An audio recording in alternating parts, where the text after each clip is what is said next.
CM grievance में जो CM साहब के सामने भी न्यू पालम विहार का एक विषय उठाया था, तो उसमें कर्नल साहब मौजूद थे।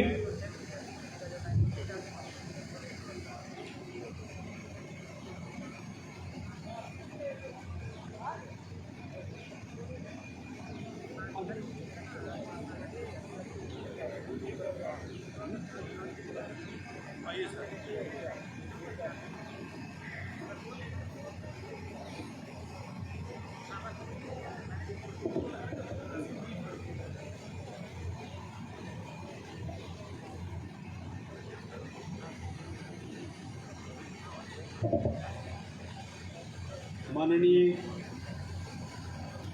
विधायक श्री राकेश दौलताबाद जी, एक्शन जाखड़ साहब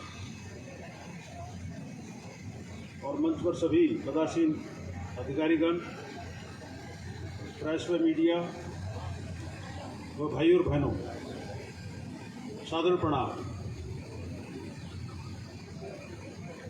आज बड़े ही खुशी और गर्व का मौका है कि श्री राकेश दौलताबाद जी की इनिशिएटिव के कारण हम सब यहाँ पर इकट्ठे हुए हैं और उन्होंने एक कैंपेन चलाया हुआ है कि अपनी बादशाह कॉन्स्टिट्यूंसी, स्पेशली न्यू पालम विहार की जितनी समस्याएं हैं का स्वतः संज्ञान लेते हुए उनका निदान करने की मेरे से पसंद कर रहे हैं। हमारी जितनी भी समस्याएं, मैं आपको यकीन दिलाता हूं, इन्होंने चीफ मिनिस्टर साहब के सामने प्रस्तुत कर दिए एक एक। चाहे वो पानी की समस्या है, चाहे वो ऑथराइजेशन की समस्या है, चाहे बिजली की समस्या है, चाहे वो स्ट्रीट लाइट की समस्या है, चाहे पक्की गलियों करने की समस्या है, कोई भी समस्या जो हमसे जुड़ी है इन्होंने उनके सामने रख दिया है। और हमारे सामने ही परसों 16 तारीख को जब डिस्ट्रिक्ट ग्रीवेंसेस कमेटी की मीटिंग थी, जिसके कि चीफ मिनिस्टर चेयरमैन होते हैं, वहाँ पर विधायक साहब राकेश जी बैठे हुए थे और ब्रीफ भी करते जा रहे थे और हम भी पॉइंट दे रहे थे। तो जो श्रेय जाता है वो इनको जाता है। और इलेक्शन लड़ते इन्होंने बीड़ा उठाया था कि मेरा जो ध्यान केंद्रित रहेगा वो आपकी समस्याओं को उन्मूलन करने के लिए ही रहेगा। ये इनका कर्म भी और धर्म भी है और हमें खुशी भी है कि कर भी रहे हैं। जहाँ तक अब ऑथराइजेशन का सवाल है कि हमारी न्यू पालम विहार को ऑथराइज किया जाए, जिससे कि जितनी भी हमारी मूलभूत सुविधाएं हैं वो मिल जाए। तो हमारे सामने सबसे बड़ी जो समस्या आ रही थी वो थी 50% ऑथराइजेशन का, कि जिसके अंदर कॉलोनी के अंदर अगर 50% टोटल प्लॉट्स के मकान बन चुके हैं तो उसको कंसिडर किया जा सकता है सरकार द्वारा ऑथराइज करने के लिए। ये एक बहुत ही पीड़ादायक कंडीशन थी, क्योंकि जब तक 50% होगा नहीं और ये ऑथराइजेशन का सिलसिला जारी नहीं होगा। तो हमने विधायक राकेश जी के सामने समस्या रखी, उन्होंने बड़े गहन विचार किया और चीफ मिनिस्टर के सामने रखा और बड़े जोर शोर से रखा और लॉजिकली रखा। चंडीगढ़ में भी रखा, मैं इनका भाषण सुनता रहता हूँ, और वहाँ पर भी रखा। तो आपको सभी को हमने चिट्ठी दी ई ब्लॉक से, ई ब्लॉक फेस 2 न्यू पालम विहार से, कि भाई अगर आप 50% का अगर ऑथराइजेशन का क्राइटेरिया रखोगे चीफ मिनिस्टर साहब, तो हमारा तो न्यू पालम विहार कभी भी ऑथराइज नहीं हो सकता, कुछ भी कर लो, चाहे आपको कोई झूठी दिलासा देता रहे। ये मैं आपको सही बता रहा हूँ एक फौजी होने के नाते। राकेश जी ने बड़ा लॉजिकली रखा और आपको बड़ी खुशी होगी कि उन्होंने ये मान लिया कि जो 20 से 25 अगस्त को अधिवेशन हरियाणा सरकार का शुरू हो रहा है, उसमें एक नया कानून बनाया जाएगा जिसके अंदर 50% का जो क्राइटेरिया है उसको ख़त्म कर दिया जाएगा। और इससे क्या फ़ायदा होगा कि हमारी जो अनऑथराइज कॉलोनीज़ हैं, जो 50% की वजह से रुकी हुई थी, वो ऑथराइज हो जाएंगी। तो इसका पूरा पूरा श्रेय श्री राकेश दौलताबाद जी को जाता है और हमें इनका अभिनंदन करना चाहिए, हार्दिक स्वागत करना चाहिए इस मुहिम के लिए। ये बहुत ही बड़ी समस्या थी हमारे लिए, क्योंकि जो ही कॉलोनी ऑथराइज हो जाएगी, एरिया ऑथराइज हो जाएगा, मूलभूत सुविधाएं अपने आप आ जाएंगी, चाहे वो पानी की है, सड़क की है, बिजली की है, सीवेज की है, ड्रेनेज की है, सब आ जाएंगी। तो चीफ मिनिस्टर साहब ने खुद, मैंने वो मीटिंग अटेंड की थी क्योंकि मेरे ग्रीवेंसेस थे डिस्ट्रिक्ट ग्रीवेंसेस कमेटी में, खुद मैंने प्रेजेंट किया था ई ब्लॉक की तरफ से। तो उन्होंने विश्वास दिलाया कि भाई आपकी ऑथराइजेशन भी हो जाएगी और आपको पीने का पानी भी 2 महीने में मिल जाएगा।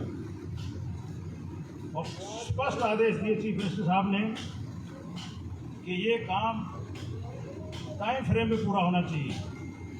वो भी बताओ कि रमन शर्मा वाला। अब जब हमने पॉइंट पेश किया E block phase 2 new Palam Vihar का कि भाई हमारे पाइप आए, हमारे इंडेंट 2019 सितंबर में अप्रूव हो गया, काम शुरू हुआ, अचानक बंद कर दिया गया, पाइप कहाँ गई पता नहीं, काम शुरू होना रही, हम बार बार जो है अधिकारियों के पास जा रहे हैं, काम हो नहीं रहा है, कोई हमें संतुष्ट वाला जवाब नहीं मिल रहा है। हम राकेश जी के पास गए, उन्होंने बोला बेफिक्र रहो, इसका मुझे काम करने का तरीका मुझे मालूम है, इनको साथ दिया। और वो पॉइंट फिर हमारा चीफ मिनिस्टर की जो ग्रीवेंसेस कमेटी में उठा, हमने मुद्दा वहाँ पर उठाया। मैंने वहाँ पर चीफ मिनिस्टर साहब ने, जो अभी चीफ इंजीनियर हैं, उनसे इंक्वायरी की। उन्होंने बताया सर ये खर्चा वो खर्चा पूरा अपना उन्होंने बताया जैसे बताते हैं।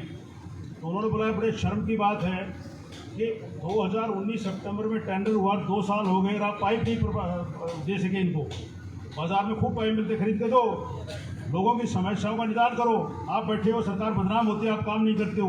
बोला सर मैं चीफ इंजीनियर, बोले सर मैं तो 5 महीने से आया हूँ। तो बोला पिछला चीफ इंजीनियर कौन था? तो उधर बताया गया भाई पिछला चीफ इंजीनियर जो है श्री रमन शर्मा जी थे।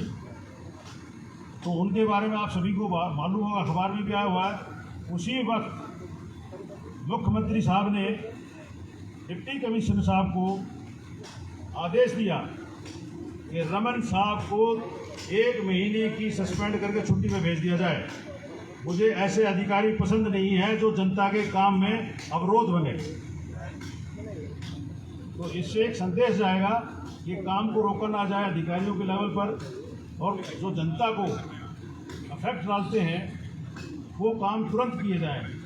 उनको फाइलों के अंदर दबा के ना रखा जाए या फाइलों का एक विषय ना बना करके रखा जाए। ये श्रेय जो है फिर जो राकेश जी को जाता है कि इतने उच्च अधिकारी को सस्पेंड करवाना काम नहीं करने के लिए। तो आपको सबको ये संदेश मिल जाना चाहिए, क्लियर हो जाना चाहिए कि सरकार काम करने के लिए बिल्कुल तत्पर है, कर रही है, लेकिन जहाँ कहीं भी आँच अड़ती है वो अधिकारियों के फाइलों में अड़ती है। क्योंकि आजकल आप जानते हैं अधिकारियों को फाइलों में लिखने का बड़ा आनंद प्राप्त होता है, लेकिन जनता ग्रस्त रहती है। तो और भी मुद्दे थे बहुत से, चीफ मिनिस्टर साहब ने बड़े क्लियर आदेश दिए हैं कि जनता को जो फ़ायदा होता है वो सब काम किए जाए, पैसे की कोई कमी नहीं है। बोला मैं यहाँ पर बैठा हुआ हूँ, उन्होंने बैठे बैठे जो है करोड़ों रुपए की अप्रूवल दे दिया। बोला चंडीगढ़ यहीं बैठा हुआ, ये दस्तखत कर दिए, काम शुरू किया जाए। तो जब तक हम सामने नहीं मिलते हमें ये लगता है कि सरकार काम नहीं कर रही है, लेकिन जब रूबरू होते हैं तो हमें पता चलता है कि हमारे विधायक जी या मुख्यमंत्री या और अन्य मंत्रीगण कैसा काम कर रहे हैं। क्योंकि उनका काम ही है कि जनता का काम करेंगे तो जनता उनका ख्याल रखेगी, जनता का काम नहीं करेंगे जनता भी उनको इग्नोर कर देगी। और फिर आते ही इसीलिए हैं कि हमें जनता का काम करना है, जनता की सेवा करनी है, सेवा भाव से आते हैं। और ये सेवा भाव का जज्बा, ये आशीर्वाद भगवान से मिलता है। हर एक आदमी कोई जो है सेवक नहीं बन सकता। तो मुझे खुशी है आपसे सूचना मैंने शेयर की तो सच्चाई है, और हमें पूरा विश्वास है जो चीफ मिनिस्टर साहब ने आदेश दिए हैं श्री राकेश दौलताबाद जी, उनको परस्यू करेंगे। और जितनी भी योजनाएं इन्होंने अप्रूव करवाई हैं वो क्रियान्वित होंगी और हम सबको फ़ायदा होगा। और हम राकेश जी के विश्वास दिलाते हैं आपके माध्यम से कि हम आपके साथ हैं, ऐसे ही काम करते रहिए और भगवान से प्रार्थना करते हैं कि आप स्वस्थ रहें और इसी तरह सेवा भाव से जनता की सेवा करते रहें और जनता का आशीर्वाद प्राप्त कर करके मैं तो ये चाहूँगा, और आप भी शायद जल्दी चाहेंगे कि जल्दी से जल्दी अभी जो चेयरमैन इनको बनाया गया है हरियाणा एग्रीकल्चर इंडस्ट्री उद्योग का, उसके अलावा इनको मुख्यमंत्री साहब अपने मंत्री बनाए ताकि सूझबूझ से काम करने वाले आगे आएँ और जनता का भला हो। धन्यवाद।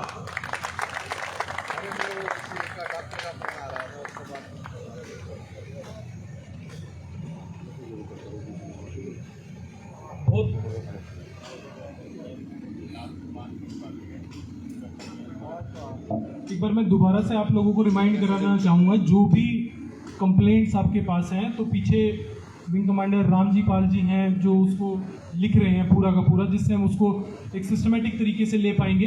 तो जिसकी भी कंप्लेंट बचती है वो पीछे जाके एक बार उसको नोट डाउन करा दे। बहुत बहुत धन्यवाद colonel Subhash Yadav, president new Palam Vihar phase 2 E block.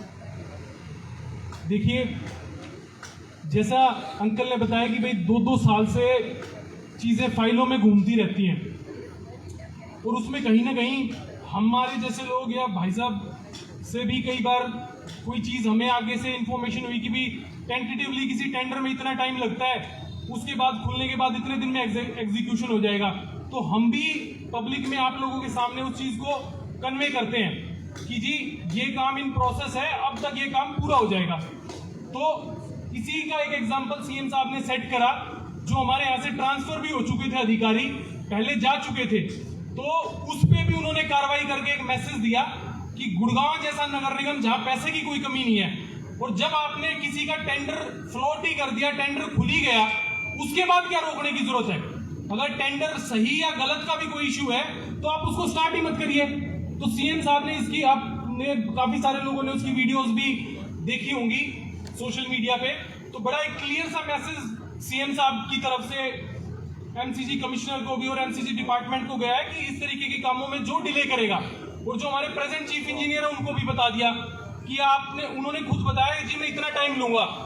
CM साहब ने वहीं पे कहा कि भी अगर इतने टाइम में नहीं होता तो आप भी इसी कार्रवाई के लिए तैयार रहना।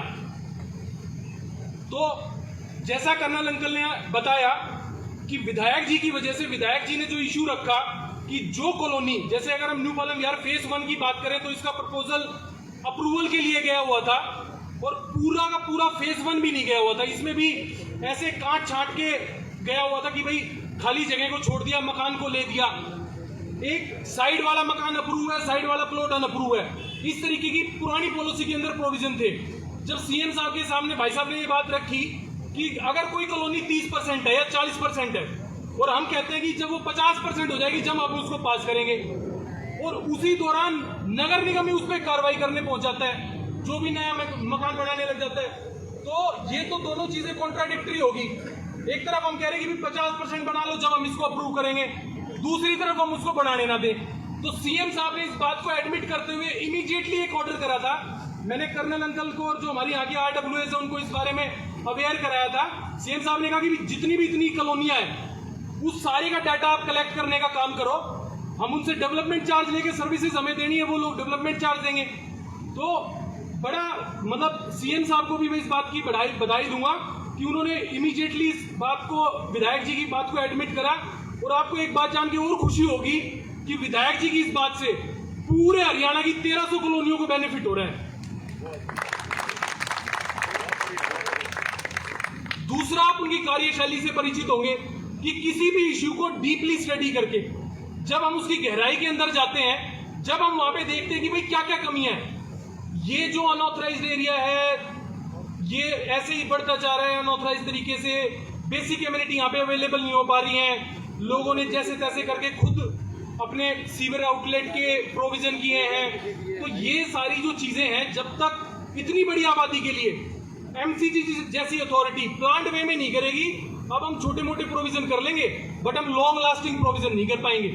तो मैं इसके लिए पूरे न्यू पालम विहार और जितनी भी RWS यहाँ पे आई हुई है क्योंकि मैं यहाँ देख रहा हूँ दिनेश भाई हमारे साहिब कुंज और गंगा विहार से हैं, ये वाइस प्रेसिडेंट है, वहाँ इनकी आईडी से डला हुआ है। प्रधान जी हैं गुप्ता कॉलोनी से, सतीश जी इनका डला हुआ है। रामेर जी हैं फेज 2 से। अब हमने फेज 1 को भी इसके थ्रेड डाला है। सुरेश यादव जी हैं हमारे प्रकाशपुरी जोन से। जैसे मैं बताऊं, प्रकाशपुरी जोन के अंदर एक छोटा सा एरिया कवर होता था पहले अप्रूवल के अंदर। अब जो अप्रूवल होगा वो पूरे के पूरे एरिया का अप्रूवल होगा।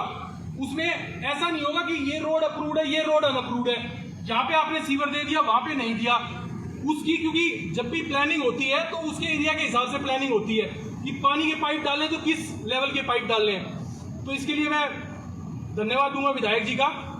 दूसरी, मेरे पास न्यू पालम विहार फेज 1 की समस्या है, इनको मैं पॉइंट बाय पॉइंट आपके सामने रखूंगा। सबसे पहले यहीं से हमारे एफ ब्लॉक से एक इश्यू है रोड एनक्रोचमेंट का। आप लोग आए भी होंगे तो आगे आपने रोड पे देखा होगा, ये ई ब्लॉक फेज 2 में मकान के दोनों मकान वालों ने दोनों तरफ से 10-10 फुट रोड पे मलबा डाल दिया। ये भूपेंद्र जी, मनोज जी, जय भगवान जी, कुलदीप जी, कई सारे लोगों ने ये कंप्लेंट दी है। ये कंप्लेंट मेरी भी है। देखिए, इस तरीके की चीजें, रोड पे इंक्रोचमेंट दोनों तरफ से, हम कंपटीशन करने लग जाए, बाकी कॉलोनी वाले कहां जाएंगे? डिपार्टमेंट को हम अप्रोच कर देंगे, डिपार्टमेंट बैठा है, डिपार्टमेंट ज्यादा कार्रवाई कर देगा, उसका भी ऑब्जेक्शन होगा लोगों को। तो सबसे पहले तो जिन लोगों ने ये कर रखी है, 1 या 2 दिन में ये इसको अपने आप ठीक कर लें, वरना तो फिर इसका वही प्रोसेस बनता है। क्योंकि ये सारी की सारी कंप्लेंट डिपार्टमेंट के पास जाएंगी, फिर डिपार्टमेंट अपने हिसाब से उनके चौतरे तोड़े या जो भी कार्रवाई करे, फिर वो उस बात की कंप्लेंट ना करे कि भाई हमने ये इस तरीके से कर रखा था और इस पे ये कार्रवाई विधायक जी ने कैसे करवा दी। ये एक स्पेसिफिक कंप्लेंट है। इसके अलावा भी कई दुकान वाले लोग हैं जो सब्जी की रेडी रोड पे लगा लेते हैं, दुकान के आगे 8-8, 10-10 फुट एनक्रोचमेंट कर लेते हैं। तो आपके माध्यम से, RWS के माध्यम से सभी को ये मैसेज है कि अपने प्रेमिसेस में हम इस चीज को करें, क्योंकि वो रोड एक बहुत बड़ी पब्लिक के यूज के लिए, वो सिर्फ आपने उस 10 फुट रोड का इंक्रोचमेंट कर लिया, उसकी वजह से जाम लगे। ये एक समस्या मेरे को मार्केट वालों ने भी करी थी। जो हमारा बचगेड़ा रोड है, बचगेड़ा रोड पे भी इंक्रोचमेंट हो रखी है, वहां पे रेडिया वगैरह लगती है और शाम के टाइम पे वहां पे जाम की स्थिति रहती है। तो जो भी लोग अगर यहाँ पे मौजूद हैं तो इस बात को देखो, हर काम हम डिपार्टमेंट में छोड़ेंगे तो वो ठीक नहीं है। ये चीजें कुछ हमारी खुद की रिस्पॉन्सिबिलिटीज हैं, हमें खुद पे इस पे एक्ट करना चाहिए। दूसरा इशू है, यहाँ पे हमारे एग्जीक्यूटिव इंजीनियर मनदीप जी बैठे हुए हैं, हालांकि वो रिसेंटली यहाँ पे अपॉइंट हुए हैं, बट फिर भी मैं उनको इसके बारे में बता दूं। एन ब्लॉक के अंदर सीवर की समस्या है मनदीप जी, और वो सीवर की समस्या हम भी मतलब बड़ी, जब फोन आता है वहां से एन ब्लॉक से, बड़ी शर्मिंदगी सी महसूस होती है। हम उनको कहते हैं कि भाई ये काम आपका जब तक हो जाएगा, डिपेंडिंग अपॉन द जो हमें मैसेज मिलता है SDO, JE, या आप अभी अपॉइंट हुए हो, आपके सामने तो मैंने 2-3 दिन पहले इस समस्या को रखा था और आपने कहा भी था कि हमने इसका टेंडर है वो अब हो गया है और हम इस पर कार्रवाई करेंगे। मैं आपको बता दूं कि जो आपके यहाँ पे प्रेजेंटली JE सुपरवाइजर और SDO, उनका इतना सा भी इंटरेस्ट नहीं है। पुराने जो एक्शन रहे, एग्जीक्यूटिव इंजीनियर रहे, वो फिर भी थोड़ा बहुत उस पर रिस्पॉन्ड करते थे। हमारे यहाँ पे 3 जगह पे मेजर समस्या है। एक तो जो एन ब्लॉक की समस्या है, एक हमारे K1 ब्लॉक में है मोनिका हॉस्पिटल वाले रोड पे, और एक हमारे G ब्लॉक के अंदर है। ये 3 तो ऐसी लंबी पेंडिंग समस्या है जो बहुत दिनों से आइडेंटिफाइड है। और दूसरा, मैं सोल्यूशन की बात कर दूं, ये क्या करते हैं, आते हैं कभी उससे सक्शन पंप से एक चैम्बर खाली कर दिया, जो चैम्बर टूट गया उसको प्रॉपर रिपेयर नहीं करा, वो चैम्बर टूट के उसी चैम्बर के अंदर चला गया। तो उनकी कमियों के कारण लंबे समय से लोग सफर कर रहे हैं। तो इस पे, और उसका जो सोल्यूशन है, अगर आप बकेट मशीन से हफ्ता 10 दिन लगा के इन लाइनों की सफाई कर देंगे, तो जब तक हमारा परमानेंट सोल्यूशन नहीं होता है, हमारा जो अप्रूवल वाला मैटर इशू रहता है, जब तक ये वाला इशू हमारा सोल्व हो जाएगा, इसमें कोई दिक्कत नहीं आएगी। एक इशू जो बहुत सारे लोगों का है, कई RWS ने वो लिख के दिया है, जो हमारा रोड पेंडिंग है पिछले 3 साल से। मेरे को अच्छी तरह याद है, हमारे काउंसलर के इलेक्शन हुए थे, इलेक्शन का रिजल्ट आया था, उसके 2-3 दिन बाद उसका रोड का काम शुरू हुआ था। सितंबर 2017 में वो रिजल्ट आया था, इलेक्शन हुए थे, 2-3 दिन बाद उस काम का रोड शुरू हुआ था। मैं आपको इसकी थोड़ी ब्रीफ हिस्ट्री भी दे देता हूँ। इनिशियली ये कंपनी को कॉन्ट्रैक्ट अलॉट हुआ, उसने सिंगल साइड उस रोड को बना दिया। उसके बाद डिपार्टमेंट को याद आता है कि जी यहाँ पे सीवर लाइन डलनी है, उसको सिंगल साइड बना के और उसको सीवर लाइन के लिए छोड़ दिया। सीवर लाइन का काम उसमें 6 महीने बाद शुरू हुआ, वो लंबे समय तक चला। मेन लाइन थी, बड़ी डीप लाइन थी, वो लंबे समय तक चला। उसको भी मतलब मैं कहूंगा कि एक टाइम फ्रेम में जिसमें कंप्लीट होना चाहिए था वो कंप्लीट नहीं हुई। उसके बाद उसकी मैंने डिपार्टमेंट में बोला, उन्होंने बोला जी ये बहुत गहरी लाइन है, अभी हम इसमें फ्रेशली रोड बना देंगे तो ये रोड दब जाएगा और कल को प्रॉब्लम होगी। आप एक बारिश इसमें से जाने दो, उस बारिश के बाद हम इसको रिजॉल्व कर देंगे, इसको बना के हम कर देंगे। उसके बाद उसका जब वो लाइन का काम कंप्लीट हो गया, उसके एस्टीमेट का काम आपके जेई ने तैयार करा, उसका एक एस्टीमेट बना दिया 1,55,00,000 रुपए का। वो फाइल चलती रही, हम फॉलो करते रहे। मैं आपको फाइलों की कहानी बता रहा हूँ एक्शन साहब, क्योंकि इन फ्यूचर हम इससे सफर ना करें। हम सोच रहे कि भी अब होगा, टेक्निकल अप्रूवल हो गया, एडमिनिस्ट्रेटर अप्रूवल हो गया। उसके बाद एससी साहब कहते हैं जी इसमें तो 1 मीटर की थिकनेस ले रखी है, और मेरे को वो क्वेश्चन करते हैं जी इसको हम क्या एयर स्ट्रिप बनाएंगे। तो मैंने उनको आंसर भी उन्हीं के जैसे सरकास्टिक वे में उन्होंने पूछा था, मैंने बताया था उनको कि ये एस्टिमेट बनाने वाले हम नहीं है, ये आप अपने जेई पे एक्शन लो। उन्होंने कहा जी ये जेई ऐसे हैं वैसे हैं, तो उसका ये काम हो गया। मैंने कहा जी इसको रिजॉल्व कराओ, कितने दिनों में कराओगे। उन्होंने उस एस्टिमेट को रेक्टिफाई कराया, फिर वो 96 लाख रुपए का एस्टिमेट बनाया। एस्टिमेट बनाने के बाद उसका टेंडर हो गया, फिर हमारे दूसरे एग्जीक्यूटिव इंजीनियर आ गए। उसके बाद जिसको वो टेंडर अलॉट हुआ उसने वो टेंडर ले लिया माइनस के रेट में। उसके बाद डिपार्टमेंट ने एक पॉलिसी बना दी कि जिसने, क्योंकि जो कॉन्ट्रैक्टर माइनस के रेट में ले रहे थे वो क्वालिटी काम नहीं कर रहे थे, वो टाइम पे काम नहीं कर रहे थे, कि जी इसके लिए आप सिक्योरिटी डिपॉजिट कराओ। उस सिक्योरिटी डिपॉजिट के चक्कर में भी 3-4 महीने से हम उसके फॉलो कर रहे हैं। आप लोग कह रहे हो जी वो सिक्योरिटी डिपॉजिट नहीं करता, और वो कह रहा है जी मैं सिक्योरिटी डिपॉजिट के बिना काम नहीं करूंगा। अब मेरी जो लास्ट 1 हफ्ते पहले कम्युनिकेशन हुई थी उसके अंदर ये था कि उसका जो ठेकेदार को बोला गया कि भाई हम आपके ईएमडी को फोरफिट कर लेंगे और आपके जो कॉन्ट्रैक्टर को हम ब्लैकलिस्ट कर देंगे। फिर उसने डिपार्टमेंट में रिक्वेस्ट करी जी मैं अब सिक्योरिटी भर देता हूं।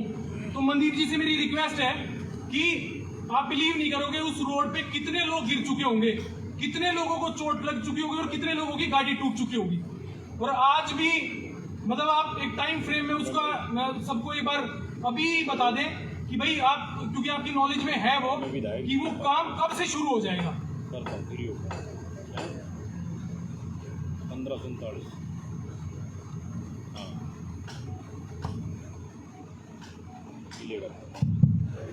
आपने परसों मेरे साथ मीटिंग की थी, कॉन्ट्रैक्टर को भी हमने वही बुला लिया था।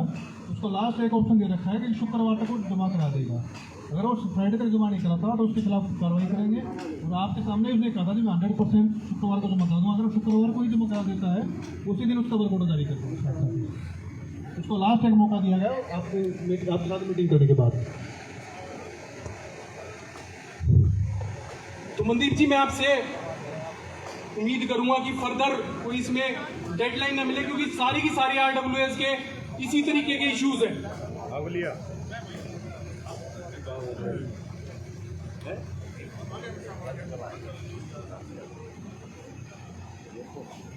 बैठा हुआ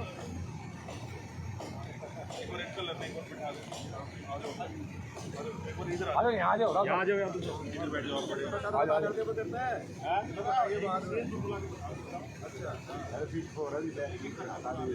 भाई बैठ उसमें बैठ जाओ, उसमें या बीच में आ जाओ। ये कुर्सी आप आ जाओ। हाँ भाई बैठो, आप बैठ जाओ, मैं आने बैठा ले। मनदीप जी अंकल आए हैं एन ब्लॉक से, तो वो जो सीवर वाली मैं कह रहा हूँ जो बकेट मशीन से एक बार सफाई होनी है, उसका भी एक बार आप अगर बता दें कि आप कब से उस काम को शुरू करा देंगे, और उसको भी कि उसमें कोई कंफ्यूजन ना रहे। आप एक बार अपने जो नीचे जेई और वो सारे हैं उनसे एक रोस्टर तैयार करा के पब्लिक को शेयर कर दें कि भाई इस फेज में हम वहां से इसको शुरू कर रहे हैं। उसमें कई बार क्या होता है जी वहां पे कंप्लेंट आ गई, वहां जा रहे हैं, सबकी अर्जेंट है और सबकी कंप्लेंट एड्रेस होने की जरूरत है, बड़े लंबे समय से पेंडिंग है। सीवर वाला। इसमें जैसे कि कल मैंने आपको बताया था कि जो भी सीवर के हमारे ऑपरेशन एंड मेंटेनेंस का टेंडर हो गया है उसको हमने कल ही वर्क ऑर्डर दिया, और जो वर्क ऑर्डर दिया है उसके हिसाब से मैंने अपने स्टाफ को बोला है कि आप रोस्टर बना लीजिए, पहले कौन से एरिया में, दूसरे कौन से में। आपसे जैसे डिस्कस हुआ था, तो जो प्रॉब्लम जहाँ पर ज़्यादा है तो रोस्टर में पहले उनको लेंगे, उसके बाद अफॉर्मेंस करना बाद में उनको लेंगे, उसके बाद उनको एड्रेस करेंगे।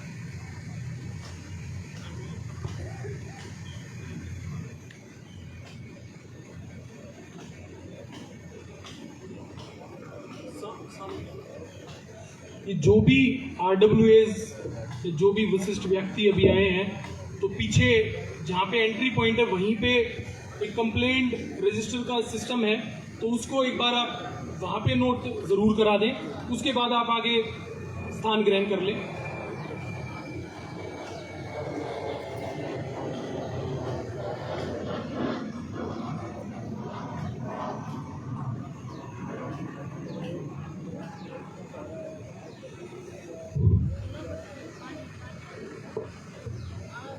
अब इसके बाद जो एक न्यू पालम विहार फेज 1 का एक इशू है अप्रूवल का, उसमें बहुत लंबे समय से अलग अलग तरीके की बातें निकल के आती हैं, तो उसके बारे में मैं आप लोगों को बड़ा ही शॉर्ट में बता दूंगा और आपको समझ में भी आ जाएगा।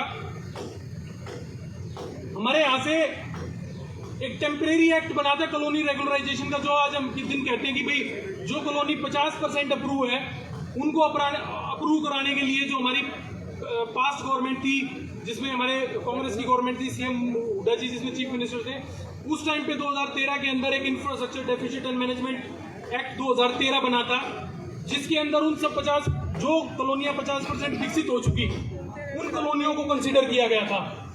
उसमें उस टाइम पे न्यू पालम विहार को भी कंसीडर किया गया था। जो हमारे एमसीजी ने यहाँ से प्रपोजल भेजा था यूएलबी ने, तो एमसीजी ने भी प्रपोजल भेजा था, पर उसके बाद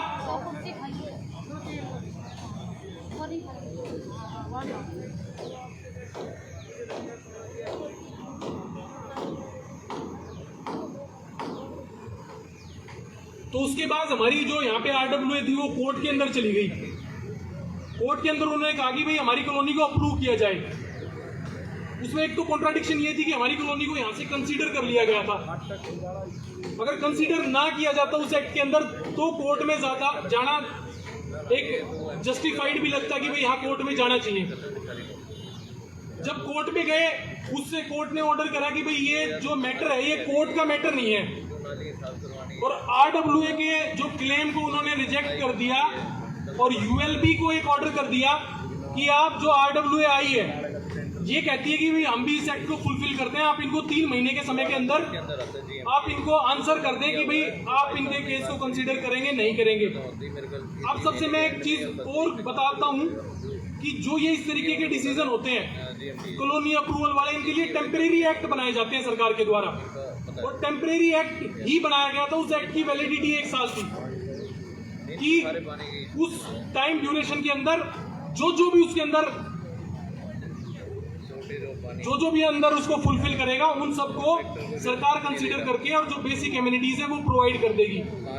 कोर्ट ने इस बात को ये कहते हुए बिल्कुल क्लियर रिजेक्ट कर दिया था इनिशियली जो केस डाला गया कि ये कोर्ट का सब्जेक्ट नहीं है। हम सरकार को निर्देश देते हैं कि अगर और फुलफिल कर रहे हैं तो अगर आप भी फुलफिल कर रहे हैं तो आपको भी उसके लिए पूरा किया जाए। उसके बाद 3 महीने का सरकार को टाइम दिया कि भाई RWA का आप बता दो। सरकार की तरफ से ये कमी रही कि उन्होंने 3 महीने के अंदर RWA को ये बताया नहीं, और उसके चक्कर में वो पेंडिंग हो गया। और जो सरकार कोर्ट ने सरकार को निर्देश दिए थे कि भाई आपने 3 महीने के अंदर नहीं बताया, उसको बेस बनाते हुए हमारी RWA जो यहाँ पे RWA थी उसने कंटेम्प्ट ऑफ कोर्ट फाइल कर दिया, और जब उन्होंने कंटेम्प्ट ऑफ कोर्ट फाइल करा बाय द टाइम उस एक्ट की वैलिडिटी जा चुकी थी। फिर सरकार की तरफ से उसमें जब कंटेम्प्ट सरकार के अधिकारी पे लगा, उसमें कोर्ट ने 50,000 रुपए का फाइन कर दिया। चलो उन्होंने जवाब देना था, फाइन कर दिया, ठीक है, बट इसको उस अधिकारी ने कहीं ना कहीं नेगेटिव वे में लिया, और जो प्रपोजल यहाँ से गया हुआ था उसकी एक नेगेटिव रिपोर्ट कि भाई सुप्रीम कोर्ट की कोई रूलिंग थी उसकी वजह से हमने इसको कंसीडर नहीं किया। इस तरीके का एक लीगल ओपिनियन कोर्ट में लगा दिया 2015-16 के अंदर, और 2015-16 के बाद इस हमारी कॉलोनी की कोर्ट केस की सिर्फ तारीख ही मिल रही है, तारीख मिल गई, फिर आगे की तारीख मिल गई, 6-6 महीने की तारीख मिलती है। पहले हमने 23 जून जुलाई की तारीख थी, अभी 27 जुलाई की तारीख थी, अगली अक्टूबर की तारीख है। तो राकेश भाई साहब ने RWA को रिक्वेस्ट करी, अधिकारियों ने कहा जी मैटर सब जुडिस है, अगर आप इसको उठा लो तो हमारे लिए इजी हो जाएगा उसको करना। पर उस RWA अधिकारियों ने कोई लॉजिकल बात नहीं करी, उनको ये भी कहा भाई लीगली आप बता दो, क्योंकि कोर्ट इस तरीके के डायरेक्शन नहीं कर सकती क्योंकि ये स्टेट सब्जेक्ट है। उसके बाद चीफ मिनिस्टर ऑफ हरियाणा ने, मैं आपको इसकी पूरी की पूरी कम्युनिकेशन भी शेयर करूंगा, 24 अक्टूबर को विधायक जी चुनाव जीते थे। उसके बाद कुछ टाइम रहा जिसमें शपथ वपथ हुई, जब सीएम साहब ने और जब विधायक की ओथ हुई थी, उसके बाद 2 ही मिनिस्टर बने थे, 3 मिनिस्टर, अनिल विज जी और सीएम साहब और दुष्यंत जी। उसी टाइम पे मतलब 24/10 को चुनाव जीते थे, 24/11 को आपका लेटर ULB मिनिस्टर से फॉरवर्ड हो चुका था for the speedy request of the new Palam Vihar approval.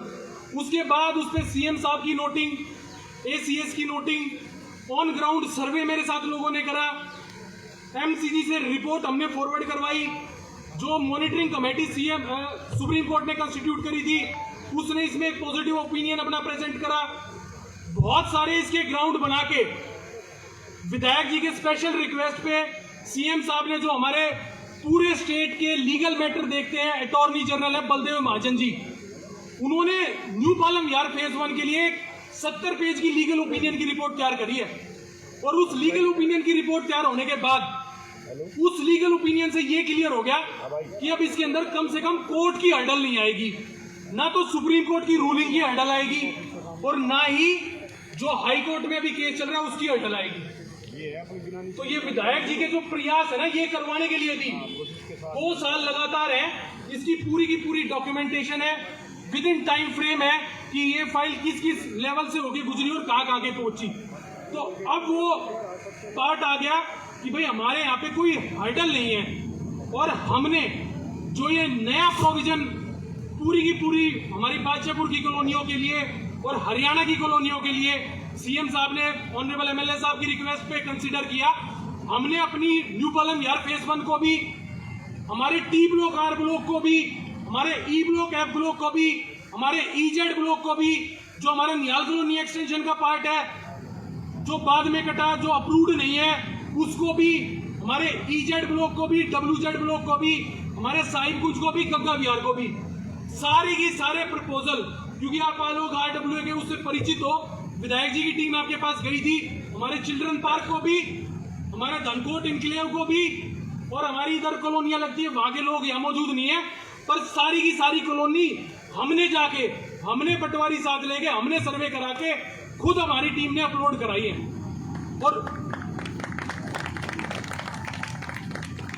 CM साहब ने जो अभी ग्रीवेंस की मीटिंग हुई थी जिसमें कर्नल सुभाष यादव जी मौजूद थे, तो उन्हीं की मौजूदगी में और जो भी पूरे गुड़गांव के प्रतिष्ठित व्यक्ति उसमें मौजूद थे, उन्होंने कहा था कि इस विधानसभा सेशन में हम उन सब प्रपोजल के लिए एक्ट बनाने जा रहे हैं और हम पूरे हरियाणा में जो 1300 कॉलोनियां हैं उन 1300 कॉलोनियों को रेगुलराइज कराने का काम करेंगे। जो कॉलोनी पहले बन गई उसको हम पूरी की पूरी को अप्रूव करने का काम करेंगे। तो आप सबको मैं बताना चाहता हूं कि हमारे न्यू पालम विहार, मैंने सारी कॉलोनियों के नाम ले दिए, गुप्ता कॉलोनी से लेके, और ये सारे के सारे मैटर सारे के सारे उसके अंदर कंसीडर होंगे। और हमारे न्यू पालम विहार फेज 1 में अप्रूवल होने में इसलिए दिक्कत नहीं आएगी क्योंकि आप देखोगे भी, लीगल ओपिनियन की कॉपी मैं आप लोगों के साथ शेयर करूंगा, 70 पेज का लीगल ओपिनियन है, उसमें साफ साफ लिखा है ना तो सुप्रीम कोर्ट की रूलिंग हमारे आगे आएगी और ना जो ये RWA वाले इतने दिन से ढकोसला करके हाई कोर्ट में केस ना उठाने का नाम लेके और लोगों को कुछ भी कह के गुमराह करने का काम कर रहे थे, ना वो आगे आएगा। वो अपना केस लड़ते रहना, भगवान उनको केस ही मुबारक दे, भगवान करे केस ही लड़ते रहे। तो इसके बाद जो अप्रूवल होने के बाद जो हमारी यहाँ की बेसिक एमिनिटीज है उनकी दिक्कत नहीं आएगी। और यहाँ का जो एक इशू मनदीप जी मैंने आपको बता दिया, सिवरेज का इशू है, उसको आप क्लीन करा देंगे। हमारे पास टेम्परेरी प्रोविजन वहाँ पे हो रखे हैं, आप उनको क्लीन करा दें, रोस्टर बना दें एक कि भाई इस फेज मैनर में है, क्योंकि यहाँ तो लोग ऑलरेडी 1 साल 2 साल सफर कर चुके, तो 15 दिन में उनको कोई आफत नहीं आने वाली। आप अपनी एक सिस्टम बना ले। और हम कहते हैं ना हमारे ऑफिस की कोई इन्वॉल्वमेंट हो ना कुछ हो, क्योंकि पब्लिक रिप्रेजेंटेटिव का काम जब आता है जब ब्यूरोक्रेसी या अधिकारी काम नहीं करते। अगर ब्यूरोक्रेट तरीके से काम ही कर देंगे तो पब्लिक रिप्रेजेंटेटिव को ये सीवर पानी की कंप्लेंट करने की कोई जरूरत थोड़ी है। दूसरी एक बात मैं आपसे कहूंगा, विधायक जी ने एक चीज और करी है, क्योंकि पर्सनली आप मेरे को कंप्लेंट करते हो, हमारे ऑफिस में कंप्लेंट करते हो, या किसी भी जनप्रतिनिधि को, पार्षद को, किसी को भी कंप्लेंट करते हो, तो सबके लिए मुमकिन नहीं होता कि भाई वो सारी की सारी कंप्लेंट फॉलो अप कर ले और नोट कर ले। तो उसका जो छोटी मोटी कंप्लेंट आपकी है, सबसे पहले तो आप जो निगम की टोल फ्री हेल्पलाइन है, आपकी सीवरेज, स्ट्रीट लाइट, कोई पशु मर गया, कोई साफ सफाई वाला इशू, ये जो छोटे इश्यूज हैं, इसको सबसे पहले हमें अपने आप को गवर्नमेंट के उस पर रजिस्टर जरूर कराना पड़ेगा। 1800180181 एक नंबर है, टोल फ्री नंबर है, पूरे गुड़गांव की जीएमडीए के ऑफिस से वो ऑपरेट होता है। हर अधिकारी से उसकी रिपोर्ट मांगी जाती है। यहाँ पे हमारी बहन जी पूजा जी हैं, तो इनके वहाँ पे दिक्कत थी, तो मैंने हमारे सुपरिटेंडेंट इंजीनियर थे, उनको कहा कि मैंने कहा जी वो इतने दिन से सफर कर रही हैं। उन्होंने मुझे कहा जी मेरे पास तो कोई नोटिस में कंप्लेंट नहीं है, भाई इन्होंने जेई को करी होगी या एसडीओ को करी होगी। जब उसको चीफ इंजीनियर और सुपरिटेंडेंट इंजीनियर, क्योंकि जब आपकी कंप्लेंट रजिस्टर होगी उसके बाद उसका एक मैकेनिज्म है क्लोज होने का। अगर कोई फेक क्लोज करता है तो आप विधायक जी के संज्ञान में लाओ, क्योंकि जैसे विधायक जी ने उसका एक मॉनिटरिंग सिस्टम एक्टिवेट करवाया है कि कोई आदमी किसी जनप्रतिनिधि के, मतलब कई जनप्रतिनिधि इस तरीके का भी बिहेव करते हैं कि मैं करवा रहा हूं इसको। एमसीजी से काम हो चाहे हरियाणा सरकार से काम हो, ये कोई हम थोड़ी करवा रहे हैं, कोई जनप्रतिनिधि थोड़ी करवा सकता है। ये काम सरकार के, आपके हक के काम है, ये आपके टैक्स के पैसे से होने वाले काम है। जनप्रतिनिधि का काम है कि उसके बीच में गैप ना आए और जो कंप्लेंट है वो टाइमली रिजोल्व हो।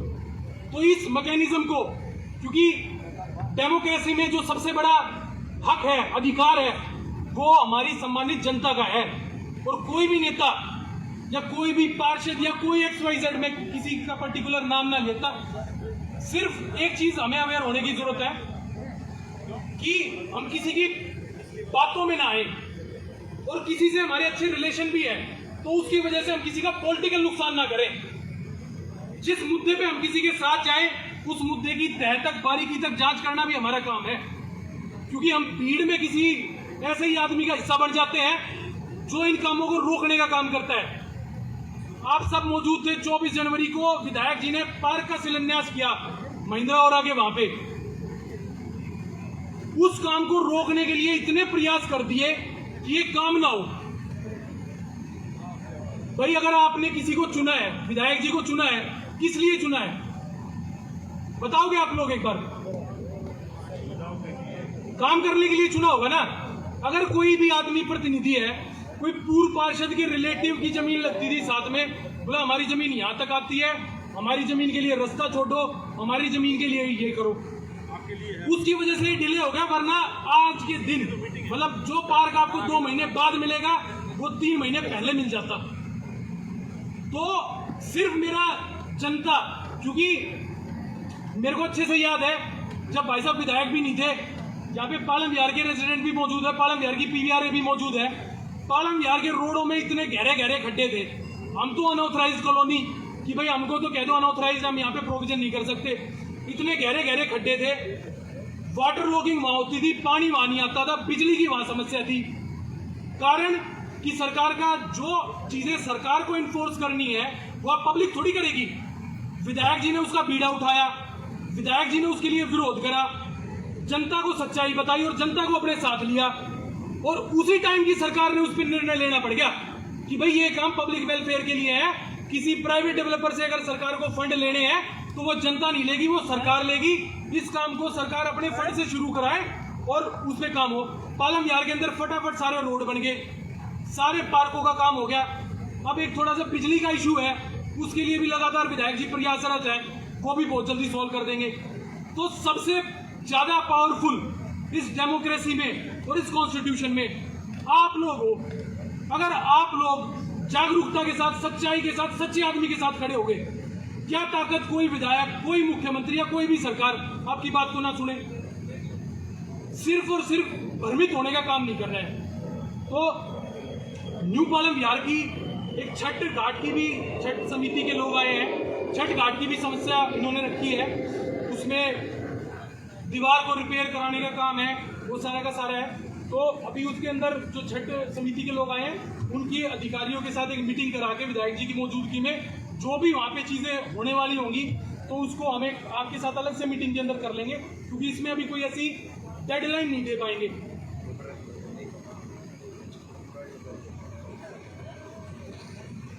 दूसरा मैं आपको स्ट्रीट लाइट का बता दूं। स्ट्रीट लाइट की पूरे के पूरे गुड़गांव के अंदर समस्या है।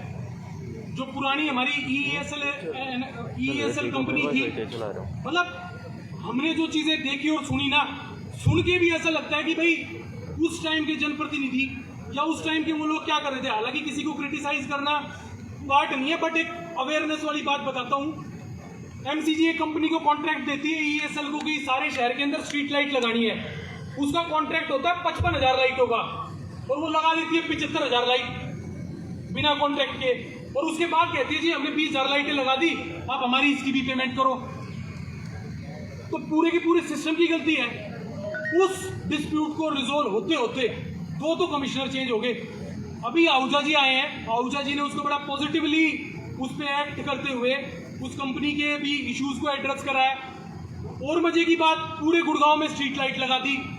स्ट्रीट लाइट का अगर उनसे पूछा गया कि भाई किस एरिया में कितनी स्ट्रीट लाइट लगाई, उनको ये नहीं पता कि कहाँ पे कितनी स्ट्रीट लाइट लगाई, हमने लगा दी जी। उसके बाद उसकी नंबरिंग कराई गई भाई किस एरिया में कितनी स्ट्रीट लाइट है। उसके बाद उसका सर्वे हुआ कि भाई कहाँ पे कितनी स्ट्रीट लाइट लगनी है, कितनी और लगवानी है। तो होपफुली हमें तो जो बचा गया 10-15 दिन का बताया गया, पर मैं और हफ्ता मान लेता हूँ कि भाई 1 महीने के अंदर जो आपका स्ट्रीट लाइट का इशू भी है, हमारे हाई मास्क लाइटें हैं, पार्कों की लाइटें हैं, वो लाइटें, तो वो सारी की सारी वो आपकी एड्रेस हो जाएंगी, वो इश्यू हो जाएंगी। तो न्यू पालम विहार, साहिबकुंज, गंगा विहार और जो गुप्ता कॉलोनी, हमारी निहाल कॉलोनी की 2-3 जो विषय थे मैंने अप्रूवल के, बेसिक एमिनिटीज़ के, ये सारे के सारे मैंने बता दिए। रहा पानी का इशू, पानी के इशू में भी इसी तरीके की चीज़ें हुई। अब उसमें मजे की बात क्या आती थी, जब विधायक जी किसी अधिकारी को या किसी, जैसे आज हमने सभा करी, इसके लिए भी भूमिका रचाने लग जाते हैं। हमने कोई प्रोग्राम करा, उसकी भूमिका रचा दी जी, हमने डिप्टी सीएम से कह दिया, हमने कह दी चलो कोई सरकार में आदमी, आप अपने तरफ से प्रयास कर रहे हो, अच्छी बात है। पर जब विधायक जी किसी काम की शुरुआत करें और उसको रखें, उसी की टाइम पे आपको डिप्टी सीएम याद आए। और मजे की बात, जब वो काम ना हो तो जा के कहते फिरो करा लिया विधायक ने काम। तो सबसे आप लोगों से ये मैं गुजारिश कर रहा हूं कि ये अवेयरनेस वाली बात है। आप उससे ये भी तो पूछ सकते हो कि आप तो डिप्टी सीएम के पास जाके इसका प्रूव करा के लाए थे। मैं किसी की पर्टिकुलर नहीं कह रहा, मैं भविष्य के लिए भी कह रहा हूं। जिस चीज को आप एक बार इस तरीके से अवेयरनेस तरीके से हम कर लेंगे, तो ये सारी की सारे हमारे लगभग न्यू पालम विहार के विषय को हमने इसमें टच कर लिया है। आज यहाँ पे विधायक जी ने हमारे ग्रुप हाउसिंग सोसाइटी से भी न्यू पालम विहार के अंदर जो लोग आए हैं, मैं सभी न्यू पालम विहार वासियों की तरफ से उनका स्वागत करता हूँ, धन्यवाद करता हूँ। हमारे सराय गांव से भी यहाँ पे लोग आए हुए हैं, हमारे सेक्टर 23 से पालम विहार से भी लोग आए हुए हैं। तो सभी को, क्योंकि हमारा एक बड़े हिस्से में हमने अपनी समस्याओं को कवर कर लिया, तो उन लोगों की भी समस्याएं एड्रेस होनी चाहिए विधायक जी की तरफ से। तो अभी मैं भाई साहब से ही कहूँगा कि वो अब इस मैटर पे पूरे के पूरे को आपको रखेंगे।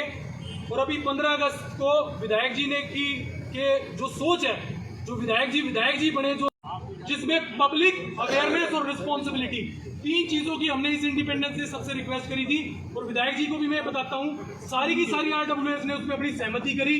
सबने कहा कि अगर सरकार हमें सिस्टम प्रोवाइड करेगी तो rain water harvesting, cleanliness, waste segregation जैसे कामों में सारी की सारी RWS अपनी भागीदारी निभाएगी। तो आप सब ने मुझे समय दिया, मेरी बातों को सुना, आप सबका बहुत बहुत धन्यवाद। अब मैं हमारे दूरदर्शी विधायक जो एक विजन के साथ काम करते हैं, एक बार जोरदार तालियों से एक बार स्वागत करने की अपील करूंगा भाई राकेश दौलताबाद।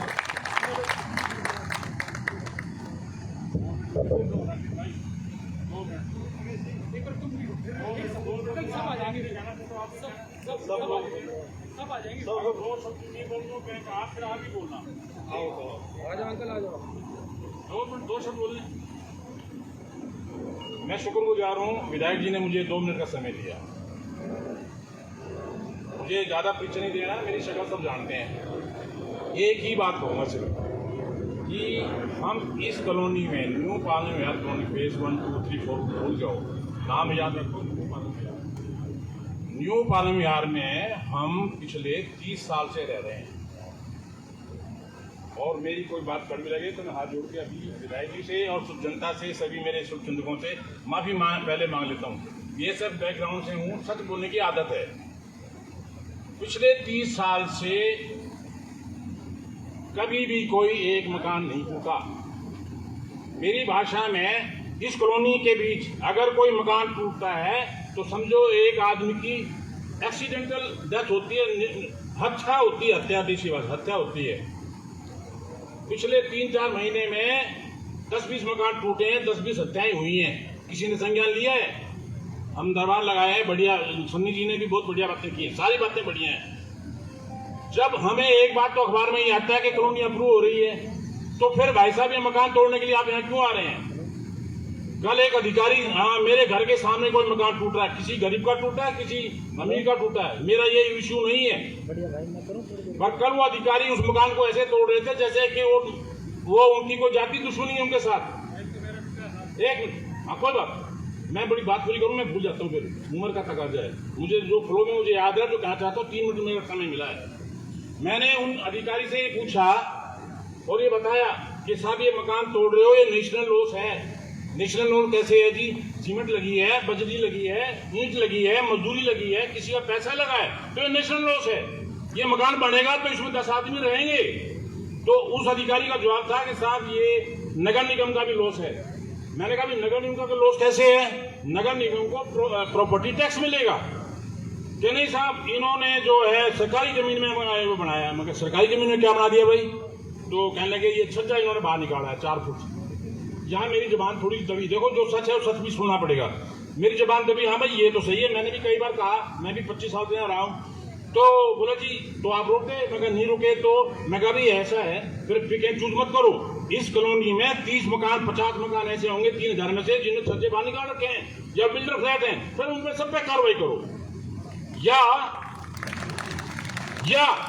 आखिरी बात, या कि जब से कॉलोनी बनी, अभी कटु सत्य है, सुनने की जरूरत है सबको। ये कटु सत्य जो ओपन सीक्रेट है कि जब ये कॉलोनी बनी तो मकान बनाने वाला या बनवाने वाला 500 रुपये मकान देता था, फिर एक समय आया 5000 रुपये देता था, आज 10 से 15,000 रुपये दिए जाते हैं। देने के बाद भी मकान टूटता है। भाई साहब फीस रख लो। अप्रूव्ड कॉलोनी में जो मकान बनाता है, कंप्लीशन सर्टिफिकेट लेता है, ओपन सीक्रेट है। अगर उसमें 50 लाख का मकान बनाया तो 1% कमीशन देता है, ओपन सीक्रेट है, ये किताबों में नहीं होता। तो साहब यहाँ भी कोई फीस तय कर लो। किसी भी मेरे मतलब कोई भी कल मकान टूटा है, उसका मालिक 5 लाख हो गया, 10 लाख का नुकसान हुआ, तो उतने सरकारी फंड में पैसे जमा करो। धन्यवाद।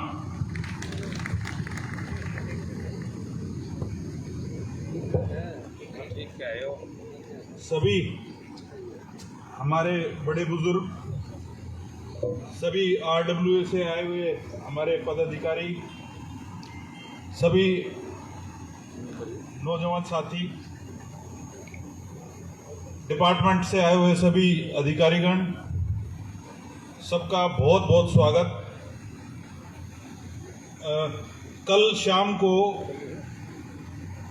मैंने रिक्वेस्ट की सन्नी भाई से, मगर एक बार कॉलोनी के लोगों को एक बार हम बैठ के और बातचीत करते हैं, क्योंकि इस 1.5 साल हुआ है मेरे को MLA बने हुए। इस 1.5 साल में 1.25 साल के आसपास का समय जो है वो इस तरीके का गया कि काम शुरू होता फिर लॉकडाउन, काम शुरू होता, तो ये 1.25 साल जो है बड़ा डिप्रेसिंग सा गया, पूरे दुनिया के लिए ही गया, बहुत सारे लोगों के परिवारों का नुकसान करके गया। सब लोग किसी ना किसी का रिश्तेदार होगा, किसी के घर में, किसी के बड़ा डिप्रेसिंग सा समय था। तो लेकिन उस दौरान भी हम जो है लगातार अलग अलग जगह पे न्यू पालम विहार के अंदर मिलते रहे हैं। मेरे ख्याल में गुलमोहर पार्क में ही आज दूसरी या तीसरी बार फिर हमारा, जहाँ पे अभी नया जो महिंद्रा ओरा के साथ में ग्राउंड तैयार हो रहा है, वहाँ पे फिर कॉलोनी के अंदर अलग अलग हिस्सों में जो है वो हम इस लॉकडाउन के दौरान भी करीब करीब 10 से 15 बार कॉलोनी के अंदर आपस में एक दूसरे से मिल चुके हैं। अच्छा, अचानक से आप लोगों से मिलने का जो है वो जो ये कल शाम को मैंने कहा कि एक बार कॉलोनी के लोगों को एक बार संपर्क करके और मिलाओ, उसका एक कारण था। वो सबसे इम्पोर्टेंट कारण था कि जो अब आजाद कटारिया अंकल बोल रहे थे कि 30 साल से यहाँ पे कॉलोनी जो है वो बस रही है। आजाद कटारिया अंकल भी उसी में शामिल है, काटने में, बिछाने में। तो ये 30 साल से, तो यहाँ इससे पहले जो है वो तोड़ फोड़, तो मैं बताऊं कि जब मैं 6th क्लास में था तो सबसे पहले बिल्डोजर को पत्थर मैं नहीं मारा था। तो ऐसा नहीं कि मतलब तो इस कॉलोनी के अंदर मकान टूटने का दर्द वो मेरे को इसलिए अच्छी तरह पता है क्योंकि मुझे पता है कि जब माँ बाप घर पे छत डालते हैं और जब उसके घर के ऊपर कोई तोड़ने वाला आ जाता है तो उसके घर के अंदर एक हत्या होती है। ये बात मैं अपने इसलिए जानता हूँ क्योंकि इसी कॉलोनी के अंदर और इसी पार्क के अंदर मैं क्रिकेट बच्चों के साथ स्कूल जाना, यहीं से मेरा पूरा बचपन और पूरा अब तक का सफर इसी कॉलोनी के अंदर हुआ है। तो मकान टूटने का दर्द जो है वो इसीलिए आप लोगों को एकदम से बोला कि भाई आप लोग आ जाओ, एक बार मिलके बात करते हैं। अब ये तोड़फोड़ क्यों हो रही है जनाब, ये मैं आपको बताना चाह रहा हूं। बड़ा ध्यान से सुनने का विषय है और इस पे बड़ा अच्छी तरीके से समझने का विषय है। सुनने के अलावा भी, समझने के अलावा उसके ऊपर अमल करने का भी विषय है कि भाई ये तोड़फोड़ क्यों हो रही है। 30 साल जब इस कॉलोनी को हुए, 30 से भी बल्कि ज्यादा हो रखे हैं, क्योंकि F200 को और आजाद कटारिया अंकल के मकान को तो मैं बहुत समय से, F200 को तो जवाहर अंकल का जो घर है और ये मतलब ये तो उससे भी पता नहीं 40 साल भी क्रॉस हो गए होंगे इनको। तो ये तोड़-फोड़ हो क्यों रही है? ये तोड़-फोड़ का रीजन जो है वो मेरे को बताया मोनू ने। ये खड़ा है मोनू पीछे हाथ उठाई हुई। इसका मेरे को समझ में आया कि तोड़-फोड़ हो क्यों रही है। ये कारण का पता चला। उसका कारण ये है, ये आपकी जो सन्नी ने जो मेहनत करी और जो हमारे एमएलए बनने के अगले ही महीने जो वो लेटर जो फास्ट ट्रैक से आपका अप्रूवल के लिए गया, एमसीजी कमिश्नर ने जब कॉलोनी अप्रूवल के अंदर कुछ इशू छूट गए थे कि भी सीएम साहब खुद चाह रहे हैं कि ये कॉलोनी सबसे पहले अप्रूव हो, हुए उससे पहले मैं आपको एक चीज 32-33 टिक दिख रहे हैं आपको, ब्लू कलर के टिक जो मैंने ये लगाए हुए हैं। इसके अलावा इस पन्ने पे जो टिक दिख रहे हैं वो दिख रहे हैं आपको, इस पन्ने पे भी एक है और इसमें भी लास्ट में 4 हैं। सिर्फ इसमें से एक आपका नहीं है, वो धनकोट का है। बाकी इस 70 की लिस्ट में जो गुड़गांव के लिए आई है, 70 की लिस्ट में 10 से ज्यादा न्यू पालम विहार के टिक लगे हुए हैं। पूरे गुड़गांव के अंदर में 4 एमएलए हैं साहब, 4 एमएलए हैं। मैं, सोनावाला, पटौदी वाला और गुड़गांव वाला, हम 4 एमएलए हैं। तो मेरी ही विधानसभा के अंदर 90% इसमें बादशाहपुर विधानसभा के हैं और सबसे ज्यादा न्यू पालम विहार की एक भी गली नहीं छोड़ रखी है, जिसका कि पूरा का पूरा ब्यौरा पोर्टल पे चढ़वा के और आपकी जो लिस्ट चंडीगढ़ से आई है उसके अंदर आपकी कॉलोनी का एक इंच भी नहीं छोड़ा जहां पे आपका कॉलोनी पक्का होने। और इसमें सबसे बड़ा श्रेय मैं सन्नी भाई को दूंगा कि सन्नी ने जो है तहसीलदार, पटवारी, एमसीजी गली गली घूम के नक्शे के अंदर पूरा का पूरा एक इलाका जो है वो मैं सन्नी भाई को इसके लिए कि भाई इन्होंने कदम से कदम मिला के।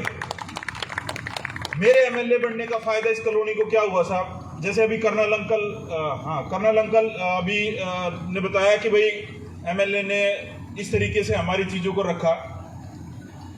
70 के आसपास सीएम ग्रीवेंस के अंदर जाती है समस्याएं। एक दिन में एवरेज करीब करीब 2000 समस्याएं जो है वो सीएम ग्रीवेंसेस में महीने में इकट्ठी होती हैं। 12 से 15 समस्याएं जो है वो सीएम साहब सुनते हैं। 12 से 15 समस्याएं, उनको सेलेक्ट करना और उसके ऊपर अधिकारी के ऊपर एक्शन लेना, वो एमिनेंट सिटीजन का काम होता है। चीफ मिनिस्टर अगर जो किसी अधिकारी को उस पर दोषी ठहराते हैं तो एमिनेंट सिटीजन जब तक साइन ना करे तो वो अधिकारी जो है उस इशू से रिजोल्व नहीं हो सकता और उसके ऊपर एक्शन होगा। आपका एमिनेंट सिटीजन कौन है? गुड़गांव का एमिनेंट सिटीजन कौन है? अगर मैं एमएलए ना बनता तो एमिनेंट सिटीजन कौन बना देता इनको? कर्नल अंकल की जब शिकायत देखी और वो रेंडमली उसको देख रहे थे तो एकदम न्यू पाड़ा विहार जैसे ही देखा और कर्नल अंकल का नाम देखा, उन 13 समस्याओं में, पूरे गुड़गांव की 13 समस्याओं में एक आपके न्यू पाड़ा विहार का नाम, जो पानी की समस्या सीएम साहब ने तुरंत करी और जो चीफ इंजीनियर को उसी टाइम एक महीने के लिए सस्पेंड किया, कैसे हो जाता साहब?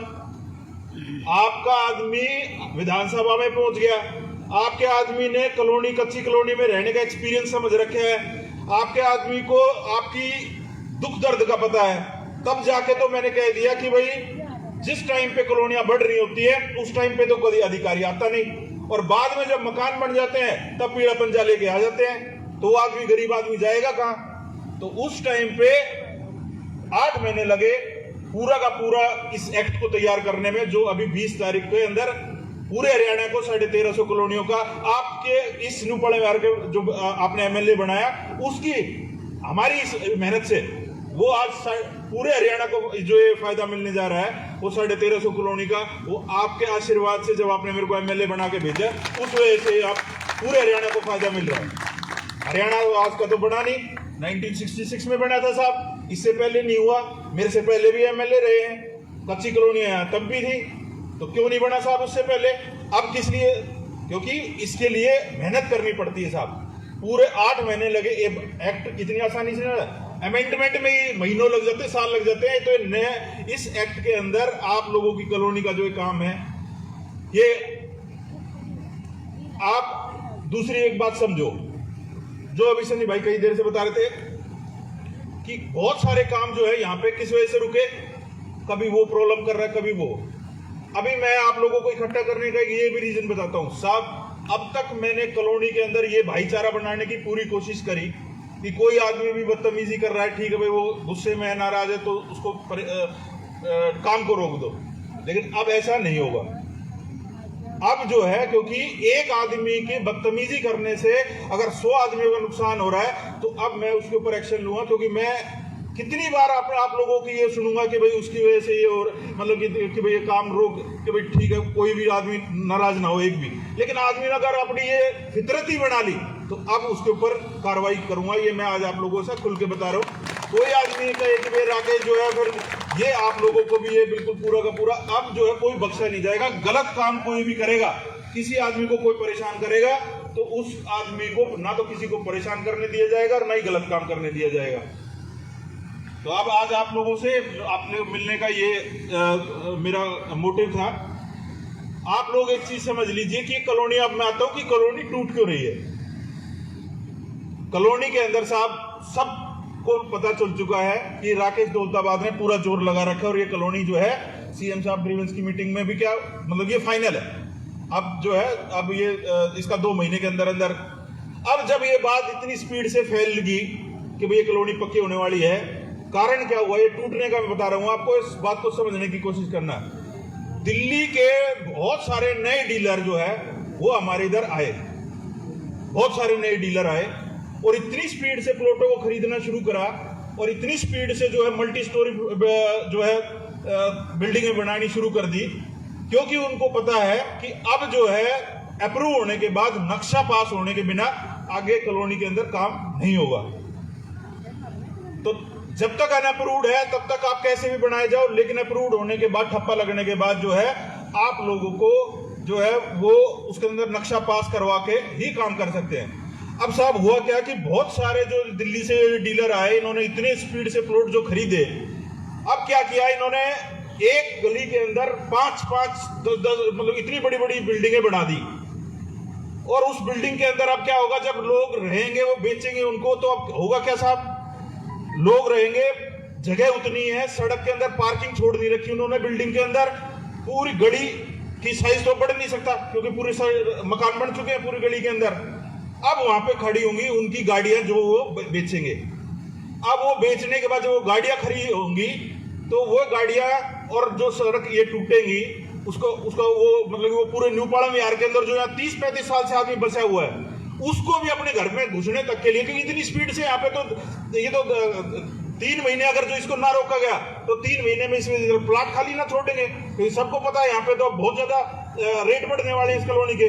आम आदमी कहाँ जाएगा फिर, जिसने यहाँ पे इस कॉलोनी को साफ सुथरा देख के प्लॉट खरीदा था वो कहाँ जाएगा। अब हो क्या रहा है, डीलर आता है साहब, डीलर को के पास थोड़े पैसे होते हैं, वो क्या कहता है कॉलोनी के 20 आदमी को इकट्ठा करता है, ये अरे यार ये टूट रही है चलो एक बार इकट्ठे होकर, अरे टूट रही है तेरे को इकट्ठा कॉलोनी के लिए नहीं, तू अपने लिए कर रहा है कि तेरे 5 मकानों के अंदर तू ये फ्लोर जो बना रहा है इन फ्लोरों के अंदर जो है तेरे को बेच के तू तो पार जाएगा यहाँ से। इससे पहले जो कॉलोनाइजर रहे यहाँ पे क्या कर रहा है उन्होंने साहब, बेचा और पार गए। आज बुरे हालात किस लिए, ना तो हमारे यहाँ इतनी बड़ी कॉलोनी होने के बाद कभी कोई एमएलए बना, सबसे बड़ी तो यही हो रही हमारे यहाँ पे इस इलाके के अंदर, इस रेलवे लाइन के इधर कभी कोई एमएलए ही ना बना, आवाज कौन उठाएगा इधर की। तो जब यहाँ पे अभी हमारे इस इलाके के अंदर पालम विहार, काटरपुरी, इधर से इस इलाके के अंदर डूंडा हेड़ा से लेकर आप चले जाओ उधर फरूख नगर तक, कभी कोई एमएलए बना है देखे आपने। और मजे की बात, इलेक्शन के समय से पहले जब 1-1.5 महीने रहता है, आपने कभी किसी आदमी को यहाँ पे एमएलए एमपी को आके समस्याएं सुनते हुए देखा है, किसी को सुनते हुए देखा है। और अब 2.5-3 महीने के अंदर जब आपकी कॉलोनी का ठप्पा लग जाएगा पास होने का, और यहाँ पे काम एमसीजी डिपार्टमेंट से जो आए हुए हैं लोग हैं वो किस लिए आए हैं आपको पता है, आपकी कॉलोनी का पक्का होने से पहले सारी की सारा काम जो है, जो पेपर वर्क है वो कंप्लीट करके रखे कि जिसमें कि जिस टाइम पे ठप्पा लगे उसके तुरंत अगले ही दिन टेंडर लग जाए, जिससे कि काम होने में सबसे मतलब कि तुरंत सबको मजा आ जाए एकदम कि भाई एकदम से ठप्पा लगा। और तो इसीलिए पूरे डिपार्टमेंट के साथ यहाँ से चंडीगढ़ तक पंजाब पे खड़े कर रखे हैं कि मेरे को मेरी कॉलोनी के अंदर सबसे ज्यादा मतलब कि फटाफट सुविधाएं चाहिए। तो ये काम एमसीजी के अंदर पहले से ही अगर जो होमवर्क करके रखेंगे तो हमारा जो है यहाँ पे कॉन्ट्रैक्ट साइन होते ही काम शुरू हो जाएंगे। अब साहब आप कहोगे कि भाई ये तोड़ फोड़ के बारे में डिटेल में बताओ। अब मैं आपको बताता हूँ साहब, कोई भी आदमी जिसने अभी प्लॉट ले रखा है वो आदमी 2-2.5 महीने हमारी कॉलोनी को पक्का होने के ठप्पा लगने का इंतजार करो, नक्शा पास करवाओ और तब बनाओ साहब यहाँ पे। इस कॉलोनी के अंदर गंद मत करो अभी। और सन्नी दौलताबाद का ये ऑफिस है, यहाँ पे आके कॉलोनी का पुराना रहने वाला बासिंदा आके अपना नोट करवा दे कि इस गली के अंदर वो बिल्डर काम कर रहा है और ये प्लॉट नंबर है, तो उसको उसी टाइम उसके ऊपर एक्शन होगा। अदरवाइज पुराने बने हुए किसी भी मकान के ऊपर जो पूरा बन चुका है एक ईंट भी नहीं टूटेगी, ये आज से मेरी जिम्मेदारी है। आपके किसी भी जो पुराना बासिंदा यहाँ पे हम रह रहे हैं, किसी का एक ईंट का भी नुकसान होगा, ये मेरी जिम्मेदारी। कॉलोनी का नक्शा कोई ना बिगाड़ जाए, ये आके अपने एक यहाँ पे जो ये इन्होंने दिल्ली के जो इतने यहाँ पे आके ना यहाँ पे तूफान मचा रखा है, वो आपका काम है। अब रही बात, आपको तोड़ फोड़ का मैटर समझ में आ गया जी। आप लोगों के इलाके के अंदर कोई भी कमर्शियल एक्टिविटी के तहत भी अगर जो ये बना रहा है तो आप एक बार आके एक बार यहाँ पे इन्फॉर्म कर दो आप, क्योंकि अब आपकी कॉलोनी पक्के होने के बिल्कुल फाइनल स्टेज पे है। अब आपको मैं बताता हूं कि हमारे यहाँ पे एक बार एमसीजी से जो हैं अधिकारी, आपको मैं बताऊं कि जो हमारे इधर ना इलाका ऑलरेडी अप्रूव्ड है या फाइनल उसमें है, आप उसके डीपीआर वो हमारे साईगुंज, शंकर विहार, निहाल कॉलोनी, भीम कॉलोनी, चंदन विहार, सराय गांव, निहाल कॉलोनी वगैरह, इन इलाकों के अंदर आप तुरंत जो है जो इलाका अप्रूव्ड है ना, फटाफट आप इसके वो करके और यहाँ पे आप काम शुरू। हाँ, ये जो इलाका है ये सन्नी आपको एक बार जो ऑलरेडी इलाका अप्रूव्ड है, क्योंकि निहाल कॉलोनी से जो अभी भाई बैठे हैं यहाँ पे, कॉलोनी इधर है बहुत बुरा हाल, और ऑलरेडी जो जिन इलाकों के अंदर काम हो सकता है वो आज इस मीटिंग के बाद एक बार यहीं पे बैठना ऑफिस में सन्नी के साथ और पूरी डेडलाइन इनको दे के जाना कि कब तक क्या क्या काम जो है शुरू। आपके इलाके की आज आप लोग यहाँ से चले जाना है इसके बाद, और आज ये बैठ कर अधिकारियों के साथ पूरी लिस्ट तैयार कर लेंगे जो जो जिस इलाके के अंदर काम हो सकता है, और उन इलाकों के अंदर भाई जो है कल सन्नी से आके पूछ रहे हैं भाई किस किस काम की क्या क्या जो है वो कब कब, जो इलाका अभी हमारा 2 ढाई महीने तक अनअप्रूव्ड है उसके अंदर सफाई या इस तरीके का क्या काम जो कि अभी बिना अप्रूव्ड के भी हो सकता है, वो क्या काम हो सकते हैं वो भी आज ही यहीं पे डिस्कस करेंगे। और वो भी आप लोग जो है अपना अपना एक एक 2 रिप्रेजेंटेटिव जो आपने बनाया हुआ वो आके पूछ के जा सकता है कि भाई जब तक अनअप्रूव्ड है तब तक वो इलाका में हम क्या क्या काम, सफाई वगैरह या सीवर वगैरह क्या चीज जो है, पानी वगैरह, ये हम क्या क्या चीजें अभी कर सकते हैं, वो भी आप कल आके सन्नी सुबह बैठ जाया करेगा यहाँ पे। अभी 9 बजे और 11 बजे तक अपने 3-4 दिन लगातार अब सन्नी यहीं पे बैठ रहेगा आप लोगों के। इसके 11 बजे तक अपने आप लोग अपना जो आपकी ग्रीवेंसीज है वो नोट करवा के डिस्कस कर सकते हैं। 11 बजे डिपार्टमेंट के साथ फॉलोअप में लग जाएगा। तो बाकी रहा ये साहब, हम बचपन से हम सब लोगों ने यहीं पे बिताया है, सबसे ज्यादा जरूरी है साहब प्यार मोहब्बत। अब हम यहीं पे रहते हैं, यहीं के लोग हैं। बीच में कोरोना की वजह से 30 त्योहार और ये सब हमारे छूट गए थे, बहुत हम मनाते आए हैं सदा से। हम दोबारा से जो है वो एक बार मैं सन्नी भाई से रिक्वेस्ट करूंगा कि कॉलोनी के सभी लोग हमारे यहाँ पे हिंदू मुस्लिम सिख ईसाई सारे तरीके के भाई हैं, पूरे हिंदुस्तान के अलग अलग कोने से आए हुए हैं। अपने 30 त्योहार का जो है हमारा सिस्टम, क्योंकि ये हम नहीं बनाएंगे तो हमारे बच्चे जो है हमारे संस्कार आगे कैसे लेंगे। अगर हम जो है अपने 30 त्योहारों को नहीं मनाएंगे तो बच्चे कैसे सीखेंगे कि भाई हमारे क्या है, क्योंकि अब गांव से तो हम दूर आ गए, कोई अपने स्टेट से भी दूर आ गया, आगे आके अपने जो इलाके के बारे में, अपने जो हमारे रीति रिवाज है उसके बारे में तो अलग अलग जगह पे करना चाहो या कोई भी स्थान निर्धारित करके अपने, जैसे हमारे यहाँ छठ पूजा और ये सब हम बड़े धूमधाम से मनाते हैं सभी लोग की जो जो भी इश्यूज हैं।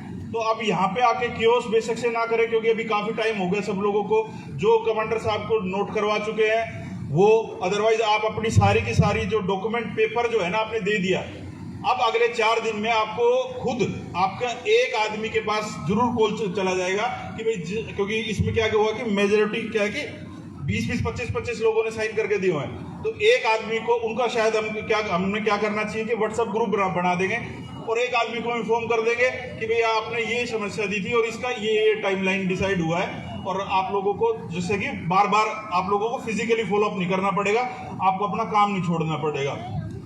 अभी गुप्ता कॉलोनी से भी हमारे भाई आ रहे हैं, गुप्ता कॉलोनी का भी आपने तो प्रधान जी देख ही रखे, आपका भी इसी में है। हमारी बहन जी हैं, दोनों के दोनों बहुत जो है यादव बहन जी हमारी जो है नीरू आंटी बहन जी कहने का मन करता है, क्योंकि हमारे उम्र के लोगों से भी ज़्यादा मेहनत कर लेती है। हमारी दूसरी बहन पूजा बहन जी ये भी मतलब कि कमाल ही मेहनत करते हैं। मेरे को कोई ऐसी जगह नहीं मिलती जहाँ पे दोनों पूरा प्रदीप जी का, राजू भाई का, सब लोगों का जो है बहुत बहुत शुक्रिया। और तोड़फोड़, क्योंकि मेजोरिटी तो है सीलिंग और तोड़फोड़ का ही है इसके अंदर, आप लोगों से यही है कि भाई अब आप लोग समझ गए ना कि भाई अब आप सोचोगे भाई मेरी एक इंडिविजुअल ने शिकायत नहीं ली या मैं नहीं दे पाया तो मेरे को यहाँ पे आने का क्या फायदा हुआ। आपको यहाँ पे आने का फायदा कल से पता चलेगा जब आपके पास वापस कॉल जानी शुरू होंगी कि ये आपका काम था, ये आपका वो था। और एक दूसरी बात है, सबसे बड़ी बात आज आप लोग समझिए क्या होता है साहब, आदमी को जब खुद थप्पड़ लगता है तब उसको दर्द होता है, दूसरे को जब थप्पड़ लग रहे होते हैं तो वो सोचता है कि यार उसको लग रहे मेरे को क्या मतलब। आजकल इस तरीके का, तो आप लोगों को बताऊं जी, दूसरे को थप्पड़ जब लगता है ना जी, तो वो कल को ऐसा भी समय आ सकता है कि जिस आदमी ने बदतमीजी उसके साथ करी है तो वो उसका हाथ आपके ऊपर भी उठ जाए। तो कभी भी किसी आदमी के साथ भी अन्याय हो रहा हो तो उसको आंख बंद करके मुंह फेर के नहीं चलना चाहिए। हाँ, ये मैं नहीं कह रहा कि आप उससे लड़ भिड़ो उस टाइम पे। हम यहाँ पे सब बैठे हैं, सन्नी भाई का ऑफिस है, आप किसी के साथ काम के अंदर तो जो चीजें हो रही है वो तो आपको समय सीमा 4-5 दिन के अंदर बता दी जाएगी। लेकिन वैसे भी अगर जो किसी को अन्याय भी हो रहा है वो भी आप एक बार जरूर नोट कराइए कि भाई, क्योंकि आदमी आप अफगानिस्तान में क्या हो रहा है देख रहे हैं ना हम सब लोग, वो किस लिए हुआ, छोटी छोटी चीजें जो है वो बढ़ती चली गई और आखिरी के अंदर हुआ क्या, मतलब कि उसका थप्पड़ के ऊपर उसने ध्यान नहीं दिया, उसके थप्पड़ पे जब अपने ऊपर आई, जब पूरे देश के ऊपर आ गई दिक्कत। और अगर हम नहीं देखेंगे तो ये खाली वहां तक नहीं, ये और देशों के अंदर भी जाएगी। तो कभी भी जो है हम सबसे पहले पूरे देश की ना बात कर, अपनी जगह पे न्यू पड़म यार और आसपास के हम जो लोग हैं यहाँ पे, वो अपनी जगह के अंदर एक दूसरे की मदद करें। जरूरी नहीं कि हर एक किसी भी आदमी की आप पैसे से मदद कर पाओ, जरूरी नहीं है। आप उसके साथ खड़े हो जाओ सांत्वना देने के लिए, सांत्वना दे के, और आपको दिख रहा है कि भाई वो आदमी के पास 2 पैसे का जुगाड़ है ना, तो आप मेरे को बताओ, सन्नी को बताओ, जो हमको बताओ, हम लग के वो करवाएंगे। आप ये समझ लो कि अगर आपने किसी आदमी की मदद करना शुरू किया, उससे बड़ा धर्म कोई नहीं है। और वो आपके बच्चों के लिए आप कुछ कर रहे हो, क्योंकि आप जो करोगे आपसे आपके बच्चे सीखेंगे। आजकल इस भागदौड़ की लाइफ के अंदर ये चीज बहुत पीछे छूटती जा रही है साहब, ये इतनी पीछे छूट गई है कि मतलब मैंने देखा कई बार जो कहीं पे कुछ झगड़े हो रहे हैं और लोग बाग जो है अपने में मस्त होकर उसको इग्नोर करके, एक्सीडेंट हो रखा है इग्नोर करके गाड़ी लेके अपने आगे चले गए। तो ये सब चीजें भी काम धंधे के लिए तो साहब देखो 1.25 साल ये किसी के काबू में था नहीं कोरोना का, कोई कितना जोर मार लेता, क्या ही कर लेता। जब परिवारों के अंदर मेरे ख्याल में लाखों लोग, तो 50 लाख से ऊपर तो कहते हैं कि इसके अंदर पूरे देश के अंदर हमारे में एक्सपायर हो गए। ये तो वैसा आंकड़े भी नहीं आ पाए कितनी बड़ी संख्या है वो कोई। तो अब जो ये समय अब जो है अब इतना ज्यादा टफ नहीं दिख रहा ये वाली वे, फिर भी अपने प्रिकॉशन रखो आप लोग। और मैं हो गया, मेरे जो साथी है यहाँ पे जो इधर राजनीति में है, अपना सामाजिक प्रभाव रखते हैं, उनसे अपनी समस्याएं बताते रखिए। और मैंने आपको बताया कि भाई ये सन्नी भाई का जो ऑफिस है, आप समझिए कि जो यहाँ पे शिकायत दे के जाएंगे वो समझो कि मेरे पास आ रही है शिकायत, वो आपको हर दिन उसके ऊपर रिप्लाई मिलेगा। ये मतलब ये मेरी जिम्मेदारी है आपका और मेरा काम भी है। और रही बात हमारे पालम विहार के साथ भी आए हुए जो सेक्टर 23 से भी आए हुए हैं, NGR 21-22 से भी आए हुए हैं आप लोग भी जो है वो, क्योंकि आप लोग क्योंकि आज न्यू पालम विहार का थोड़ा ज़्यादा सिस्टम है, तो आप लोग वैसे भी कभी भी कहीं पकड़ ले हुए। हाँ तो आज नहीं देखिए, जो आपके तोड़ फोड़ के जो ज्वाइंट कमिश्नर है वो भी पहुंचने वाले हैं, लेकिन मेरा जो है वो अगला जो प्रोग्राम है वो अगर आप लोग आधा घंटा रुकते हो, क्योंकि देखो मैं इसलिए कर रहा हूँ कि वो कह रहे हैं कि मैं भी पहुंच रहा हूँ, क्योंकि गर्मी का थोड़ा सा समय, आप लोगों के अंदर बुजुर्ग भी बहुत सारे यहाँ बैठे हैं जो जा सकते हैं, मतलब जो चले जाए। अदरवाइज आपको तोड़ फोड़ के लिए सिर्फ जो आपकी कंस्ट्रक्शन जो है अभी वो आपकी जो हो रखी है उसको रोको, 2 महीने के अंदर अंदर आप लोगों को अप्रूवल वाला जो ठप्पा जो है वो मिल जाएगा। फिर उसके बाद अपना नक्शा पास कराएं। और इसमें कुछ लोगों को नुकसान जो होगा वो हमारे इलाके के जो ये काम करते हैं इस लाइन में है, उनको थोड़ा सा अब होगा भाई। उसमें तो देखो, एक क्या कहते हैं ना, एक बार एक आदमी की तरफ उंगली करते हैं, मैंने विधानसभा में उंगली कर दी कि तुम हमारे तोड़ते क्यों, तो 3 उंगली मेरी तरफ भी होगी ना जी।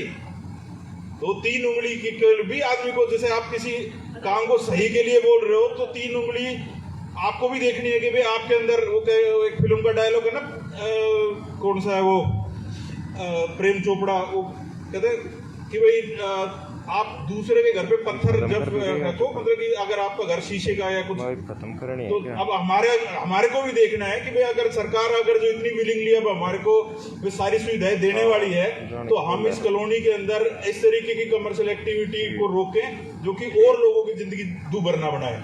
महेंद्रा ओरा से हमारे साथी आए हुए हैं, उन सबकी प्रधान जी, क्योंकि एक की सुनेंगे ना तो वाकई में बहुत आपसे मैं करके और डिस्कस कर लेंगे। हाँ शर्मा जी, तो ये तोड़ फोड़ का जो अभी आप टॉपिक उठा रहे हैं, मेरे आपसे अनुरोध है सबके बीच में कि अगर हो सके तो जिस स्टेट में आज की डेट तक जो पढ़ गए उनको उसी स्टेटस में मेंटेन कर दो। इससे आगे सुनाई दे रहा, दूर है ना, अब मेरे पास ये भी चल रहा है।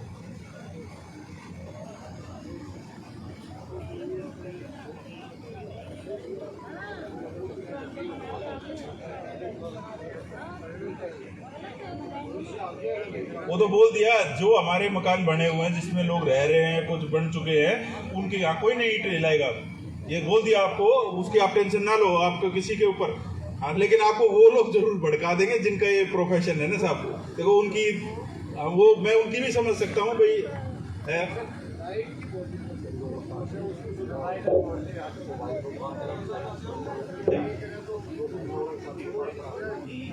अच्छा हाँ, उसके लिए तो आप एक बार दे दिए ना, ठीक है। शहीद विनोद राणा जी के नाम पे जो हमारा वो है उसको करवा देंगे। हाँ सर।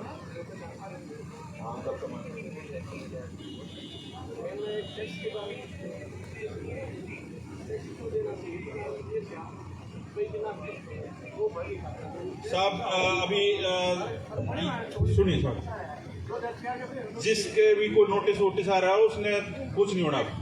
अब आप ये समझ लीजिए जैसे अभी एक एक करके अगर जो आप लोग इस तरीके से आएंगे तो ना तो ये शाम तक ये सभा पूरी हो पाएगी ना कुछ। अभी तो मैं कहूँगा कि सबकी है वो, तो प्लीज जैसे अभी डिसिप्लिन सा बना हुआ था ना, एक बार बैठ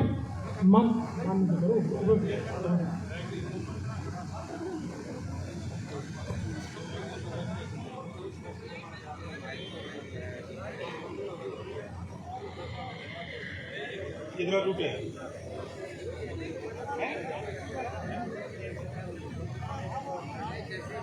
देखो साहब मैं आपको बताऊं कि जब शाही कुंज में आया था तोड़फोड़ वाले, उस दिन मैंने आप लोगों को अर्जेंट किस लिए बुलाना पड़ा वो समझ लीजिए आप।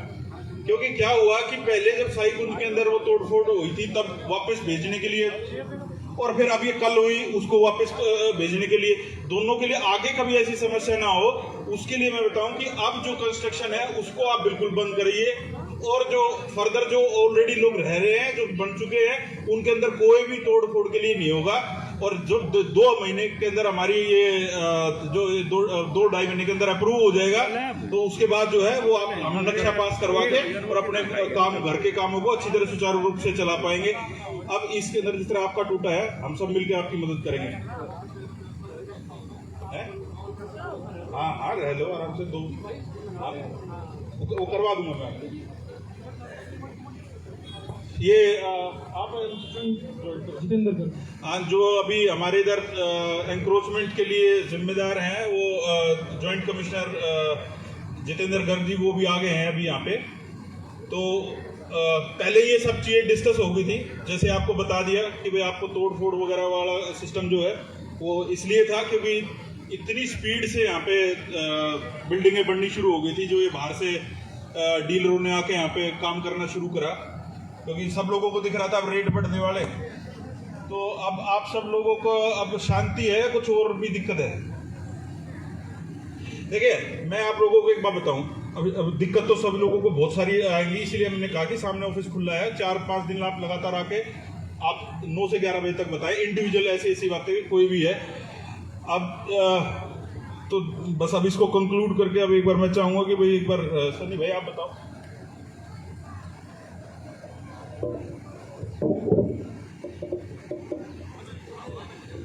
देखिए अभी जो हमारे डेवलपमेंट से रिलेटेड हैं, जो पालम विहार सेक्टर 23 से और सराय गांव, झाजगढ़ गांव, उसके जितने भी निवासी हैं, हम सब यहीं बैठ के उसकी एक टाइमलाइन सेट करेंगे आज ही।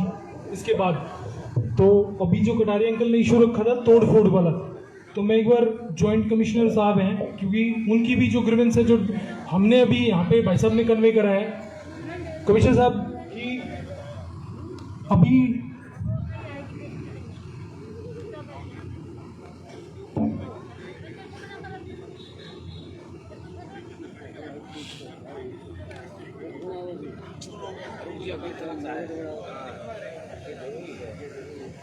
तो जो कमिश्नर साहब को भी भाई साहब ने कन्वे करा है कि भी जो कंस्ट्रक्शन हो चुकी तो उस पे कोई कार्रवाई ना हो, और ये हम भी इंश्योर करेंगे जो खाली प्लॉट है उनमें सब में इस तरीके की चीजें बढ़ जाएंगी तो इंफ्रास्ट्रक्चर का इशू रहता है, सेफ्टी, सिक्योरिटी, पार्किंग, बहुत सारे इश्यूज अराइज हो जाएंगे।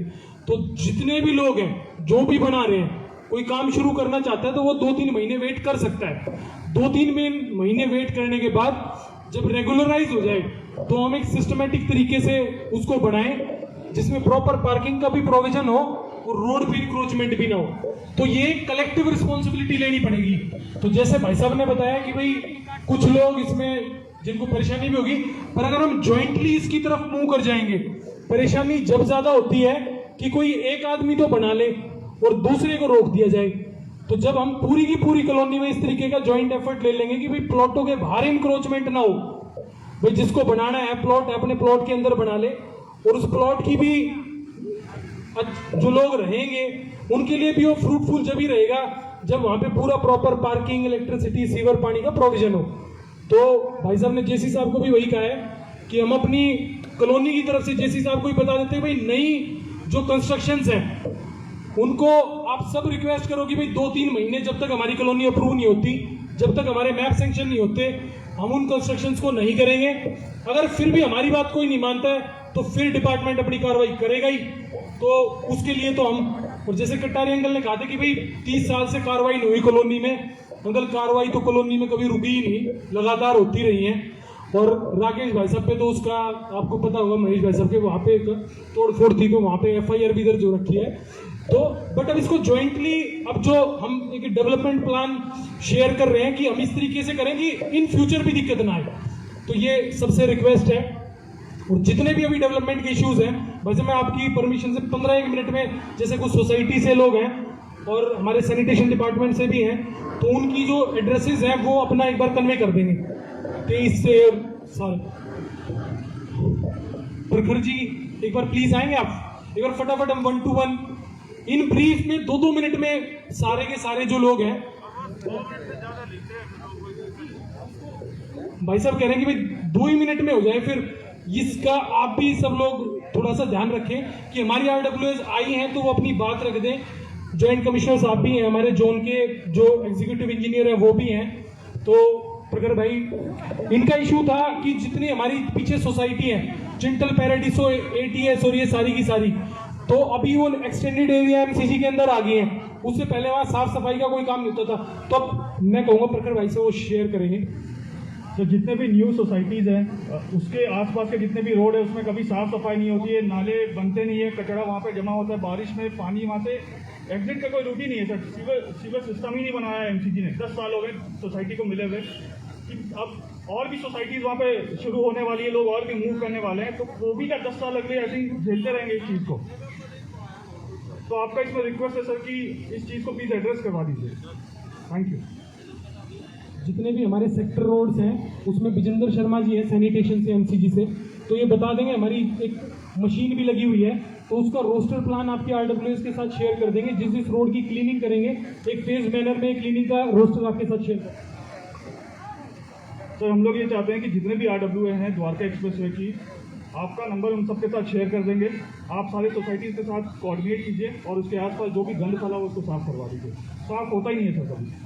और लास्ट आपने कब किया था ये भी बता दीजिए। सभी को नमस्कार। My name Vijendra Sharma. मेरा मोबाइल नंबर 9821395138।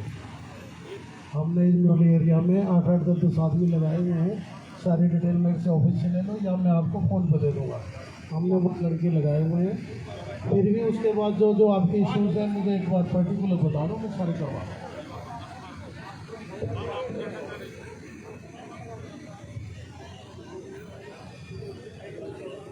जो लोग जैसे न्यू पालम विहार के लोग हैं उनकी कंप्लेन एड्रेस हो चुकी है। तो सामने थोड़ा सा चाय पानी का है सामने मेरे ऑफिस के गेट पे ही। तो आप सबसे रिक्वेस्ट है कि जो चाय पानी स्नैक्स का है तो आप सब लेके जाएं। इसके बाद पालम विहार से ब्रिगेडियर सुखबीर जी से कहूँगा मैं कि 2 मिनट में ब्रीफली अपनी प्रॉब्लम को एड्रेस कर दें। हमारा डिफरेंस है कि हमारी 28 कॉलोनी है। 28 कॉलोनी होने के बावजूद वहाँ पर बहुत ज़्यादा प्रॉब्लम है। सबसे पहली प्रॉब्लम है मैं फिनिश कर दूँ। दूसरी है इंक्रोचमेंट। तीसरी है जो वहाँ पे खाली हो गया जाल लग रहा है तो बस वो कर लग रहा है वहाँ पे जो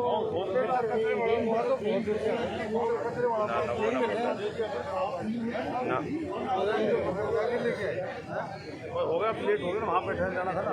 और देर बाद आगे जा रहे हैं उसमें गंदगी आ रही है पानी में, जो कि आज मामला है।